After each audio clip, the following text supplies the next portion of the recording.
Assalamualaikum warahmatullahi wabarakatuh. Kami dari kelompok 7 yang beranggotakan Anissa Lubis, Noprizal Sembiring, Daniel Saputra Sembiring, Agung Abdillah Siahan, Mikael Barnabas Siregar akan memaparkan materi mengenai penanganan cemaran mikroba pada produk telur. Di sini pertama kali kami akan membahas mengenai pengertian cemaran mikroba. Cemaran adalah benda asing atau bahan yang tidak dikehendaki yang terdapat dalam suatu hasil olahan makanan atau minuman. Jenis cemaran tersebut terbagi menjadi 4. Yang pertama cemaran mekanis, cemaran biologis, cemaran kimia, dan cemaran mikrobiologi. Tetapi kami di sini hanya membahas mengenai cemaran mikrobiologi.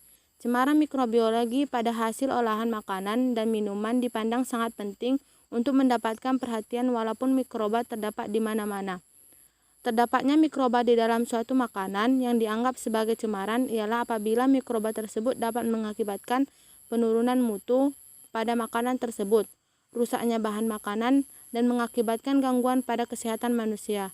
Pengaruh buruk cemaran tidak segera tampak setelah hasil olahan selesai diproduksi, kecuali jika cemaran itu telah merusak bahan baku makanan. Dalam penyimpanan dan peredaran hasil olahan, cemaran mikroba ini berarti pertambahan jumlah akan segera meningkat dan oleh aktivitasnya terjadi penguraian dan pembentukan zat lain yang berbau tidak sedap atau yang bersifat racun. Dapat pula mikroba itu jumlahnya meningkat dan menyebabkan terjadinya penyakit yang dapat membahayakan kesehatan manusia. Oke, selanjutnya kami akan membahas mengenai jenis mikroorganisme pada telur. Kandungan nutrisi yang lengkap dalam telur menjadi faktor penyebab telur mudah terkontaminasi mikroorganisme.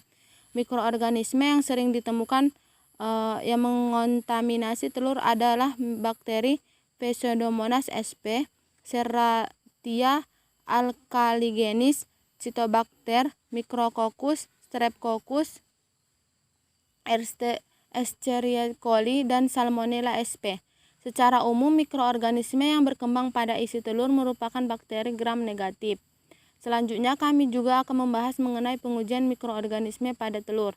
Untuk menguji mikroorganisme pada telur tersebut, dilakukan 6 tahap pengujian atau 6 cara pengujian. Yang pertama, uji fisiologis. Uji ini bertujuan untuk melihat kemampuan bakteri melakukan pergerakan atau tidak. Uji ini bersifat positif jika ada pergerakan dari bakteri yang ditandai dengan pertumbuhan melebar pada bagian tengah sebagai akibat tusukan jarum OC. Yang kedua, uji multirate Voges Prosecutor. Uji ini bertujuan untuk menemukan kemampuan isolat uji dalam mengoksidasi glukosa dengan produksi dan stabilisasi asam yang tinggi sebagai hasil produk akhir. Apabila metilrate berwarna merah, maka hasil positif. Sebaliknya, apabila berwarna kuning atau jingga, maka hasilnya negatif.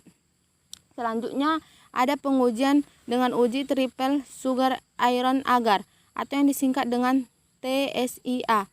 Uji ini bertujuan untuk mengetahui terjadinya fermentasi glukosa, laktosa, dan sukrosa, produksi gas dari glukosa, dan produksi hidrogen sulfida atau H2S. Selanjutnya ada uji agar besi Kigler atau yang disingkat dengan KIA.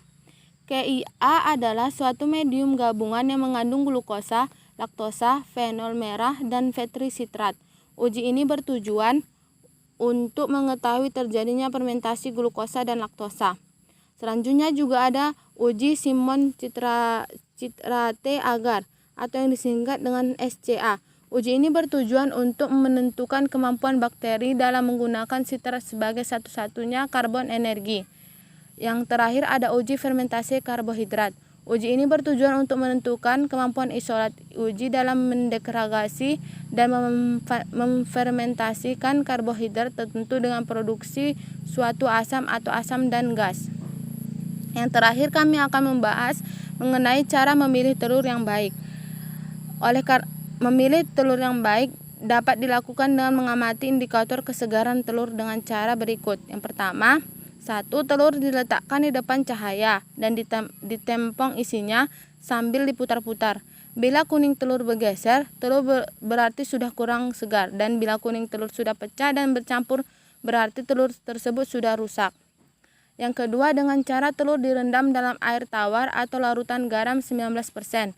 Dengan cara mencampurkan 1 sendok teh garam dalam 2 gelas air. Bila telur tenggelam menandakan masih segar. Bila sedikit terapung berarti kantung udara di ujung telur membesar dan menandakan telur tersebut sudah lama. Bila telur melayang dalam larutan berarti telur tersebut sudah rusak.